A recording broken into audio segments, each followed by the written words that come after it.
All right, so we talked about the nerve cells. Now let's talk about the system that we find them in. So we can break down this system into central and peripheral. Okay, so this is a great flow chart to help you remember what's in each one and what each one does. But I'm going to go through each one of them individually. So the central nervous system is our brain and spinal cord. We're going to be talking a lot about that in just a few minutes. This is abbreviated CNS for central nervous system. The peripheral nervous system is all nerves that are not encased in bone. Basically, it is all the nerves that are not in the brain or the spinal cord. We can divide the peripheral nervous system into two categories. Somatic, soma means body, and auto means self. So let's break this down a little bit. So somatic is body systems. This controls our voluntary muscle movement. So anything that you do when you're thinking. Voluntary means you think about it and then do it. It's not an automatic thing. So if I'm talking, that's all voluntary. I'm making, my brain is controlling it. It is making me do it. I am thinking of the words I want to say and then saying them. This uses motor or efferent neurons. The autonomic, auto means self. This is self-regulated. So this controls all the automatic functions. So that's supposed to be your stomach. So a little digestion, a little urination. We're going to divide that into two categories even further. So autonomic is anything you don't have to think about. Breathing, you don't have to think about it. Now, you can take over thought control of your breathing, okay? But in your everyday life, you don't have to think about breathing. You don't have to think about swallowing. You don't have to think about digesting your lunch. You don't have to think about any of that. Those just happen automatically. We're going to take this automatic or autonomic nervous system and we're going to break it into two parts, sympathetic and parasympathetic. So the sympathetic nervous system is our fight, flight, or freeze response. So this is our response to danger, right? It automatically is going to accelerate your heart rate, breathing, dilate your pupils so that you can catch more light, and then it shuts down things that you don't need. So it actually shuts down the common sense, the thinking part of your brain, okay? Because it diverts blood even in your brain to just staying alive. So this is like this kid on this thing, he's running from a bear. What do you need to run from the bear? You need blood flow to your muscles so your heart rate speeds up. You need extra oxygen to those muscles to run from a bear so your breathing rate increases. You need to be able to see where you're going in quick time so your pupils dilated. You know what you don't need to do? Digest your lunch right now. Because if you're dead, it won't matter if you digested that lunch or not. You know what else you don't need to do? Do calculus. You don't need to do calculus in your brain right now. You're running from a bear. No one cares about that. This is just your danger response. Now we're going to talk about what happens when your danger response stays turned on. That'll be a subject that we'll talk about here in psychology. But for now, let's just say that that's part of the sympathetic nervous system. Parasympathetic is what I call rest and digest. So this slows the body down after a stressful event. This is kind of what we sort of live in, which is regular heart rate, slower breathing, the pupils are constricted, you go through, you start digesting your lunch again, right? You just kind of do your everyday thing, okay? Now, reflexes are a little bit different. Reflexes are basically that instead of, usually your sensory neurons take the information to your brain. You have interneurons in your brain that send it over to whatever part of the brain needs that information, and the brain sends motor neurons to deal with what you should do. But with the reflex, that the sensory neuron is automatically connected with the motor neuron in the spinal cord. So it happens without you even thinking it, all right? So sensory neurons just go right through the spinal cord and don't have to go all the way up to the brain. That's how the reflexes can happen so quickly. And this is a survival adaptation. So the reflex in your knee, that kicking out, that's actually the motion that you make when you're walking, that kick out. So that reflex of kicking out actually helps you walk. All right, so we are going to spend a lot of time talking about the brain. The brain weighs around 3 pounds. It has a white-pink color and is the consistency of Jell-O.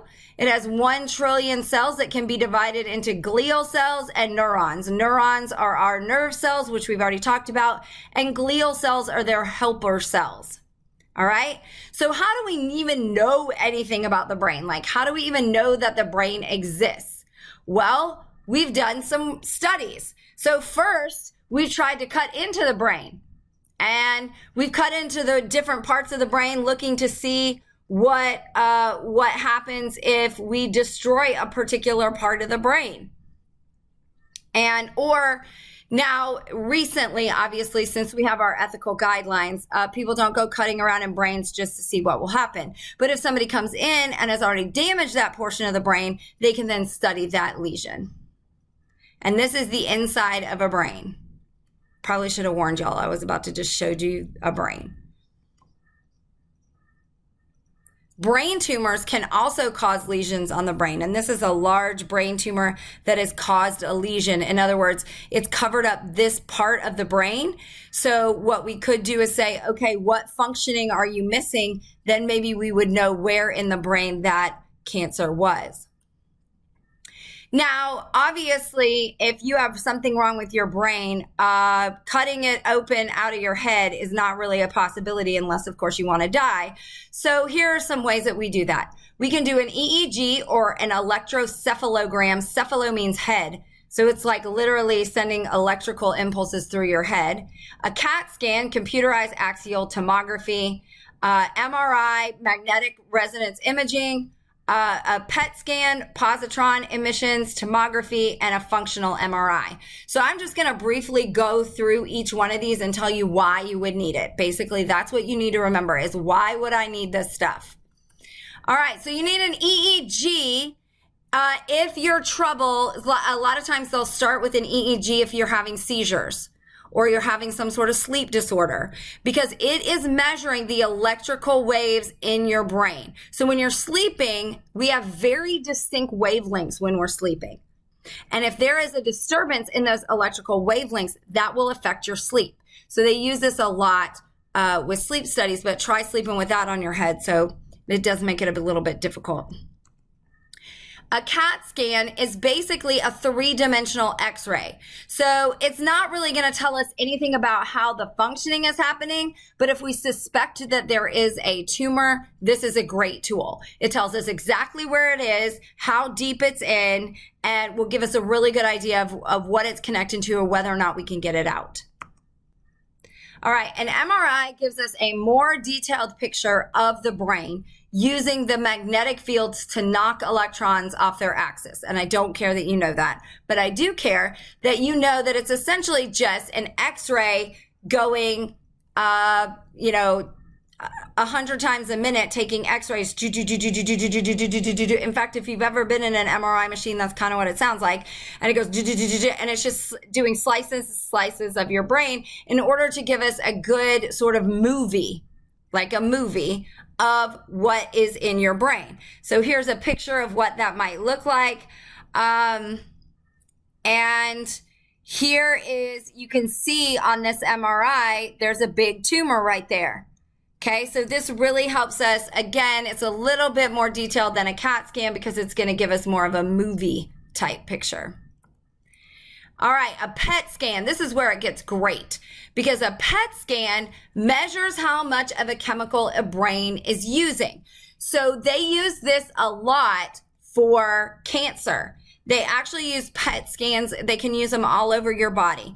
Cancer uses a lot of sugar because cancer is overgrown cells that are constantly growing over and over and over again. In order to do that, you need a lot of sugar. So what they do is they say, tell us about the sugar consumption in this area. And so it can detect cancers in other parts of the body. In the brain, the parts of your brain that are working at the time will light up because working neurons use a lot of glucose. So the more glucose it uses, the more lit up it's going to be. You can also ask it to look at chemicals like, for instance, in this drug one, usually they look at dopamine levels. And so you can look at the neurotransmitter dopamine, which remember was our feel good or reward center. And you can see how the red is very, very active. And you can see how in a meth user, their dopamine, they're not getting very much feel good neurotransmitter anymore because of the meth that they've been taking. We'll talk more about that at another time. And then this is depression. So these are cells in glucose that are using a lot of glucose in a brain. And if you're depressed, then your cells aren't firing all the way and they're not using as much glucose. And so this is what that would look like on a PET scan. All right. And the last one is a functional MRI. This is good for function, hence the F in front of MRI, functional MRI, because this is like combining an MRI, which is like a really clear X-ray with, or like little slices of X-rays over and over again with the functional component of a PET scan. So you can see even in the three-dimensional structure of the brain, what is being sort of turned on and what isn't.